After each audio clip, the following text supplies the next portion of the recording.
Hi friends, welcome back to our channel. మా అమ్మ వాళ్ళు అయితే పండగ నెక్స్ట్ డేనే ఊరైతే వెళ్ళారండి.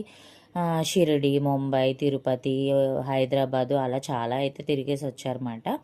అమ్మ, నాన్న, అన్నయ్య, వదిన, పిల్లలు అందరూ కలిపి అయితే వెళ్ళారు. ఇంకా వచ్చినప్పుడైతే మరి అన్నీ తిరిగి వచ్చినప్పుడు మనకైతే ఓటు తెస్తారు కదండి. ఇంకా మాకైతే బ్యాంగిల్స్, ఇయర్ రింగ్స్, వాచ్లు, హ్యాండ్ బ్యాగులు, నెక్ సెట్లు అలా బోల్డ్ అయితే తెచ్చారండి. ఇంకా పిల్లలు ఆడుకోవడానికి బొమ్మలు కూడా తెచ్చారు. ఇంకా తేగ్గానే మనమైతే ఊరుకుంటామండి. ముందైతే వేసేసుకున్నమాట. వేసేసుకొని అక్కల పిల్లలు, నేను, వదిన అందరం అయితే పంచేసుకున్నాము. వదిన అయితే తక్కువ తెచ్చుకుంది, మాకైతే ఎక్కువ తెచ్చిందన్నమాట.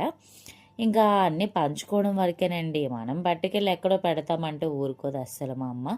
ఇంకా అన్నీ ఒక బ్యాగ్లో అయితే పెడుతుందన్నమాట. మనం ఎక్కడికైనా వెళ్తున్నాము అంటే, అమ్మ మొన్న తెచ్చావు కదా అవి ఎక్కడున్నాయంటే అప్పుడు భద్రంగా తీసిస్తుందండి.